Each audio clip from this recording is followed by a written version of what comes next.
విజయవాడలో అంతకుముందు 2014లో డబ్బులు పంచుతున్నప్పుడు మాకు చెప్పడం, మేము వెళ్ళటం, పట్టుకోవడం, అక్కడ పట్టించడం ఇట్లాంటివి చాలా జరిగింది. 2004 ఎలక్షన్స్ ఫుల్ ప్లెడ్జ్డ్గా వెళ్ళాం. అలాగే జెడ్పీటీసీ, ఎంపీటీసీలు 2006లోనేమో జరిగింది. అవి అప్పటికప్పుడు కవరేజీలు చేసాం, భారీగా దూకుడుగా వెళ్ళాం. ఆ తర్వాత అక్కడికి వెళ్ళినప్పుడు అదే టైంకి కార్పొరేషన్ ఎలక్షన్స్ అనమాట, వైజాగ్ కార్పొరేషన్ ఎలక్షన్స్.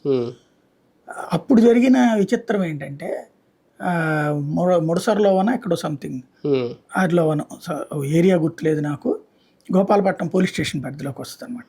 అక్కడ ఏదో కాలనీలో ఎట్టి డబ్బులు పంతున్నారు, ఫోన్ వస్తే వెళ్ళాం.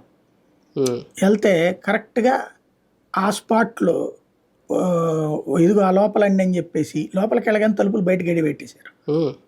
ఏంటంటే మీరు ఏముంది వస్తారు, మీరు తీసుకుంటారు, పోతారు, డబ్బులు మాకు వచ్చేది పోయేది నోటి దగ్గర ముద్ద, నువ్వు ఎత్తావా, మీ ఛానల్ ఎత్తదా మాకు అని ఆ ఏరియా జనం. మిమ్మల్ని ఏం కొట్టట్లేదు, మీ మీద దాడి చేయట్లేదు, మేము డబ్బులు పనిచేసాక మిమ్మల్ని పంపిస్తాం, ఏమనబాకండి, ఏమనుకోబాకండి. అది అంటే డబ్బులు వస్తున్నోడికి అట్లాగా ఉంటది. కాబట్టి ఇప్పుడు కనుక తెలుగుదేశం వాళ్ళు ఫర్ ఎగ్జాంపుల్ వీళ్ళు డబ్బులు పంచుతుండగా ఆపిచ్చారు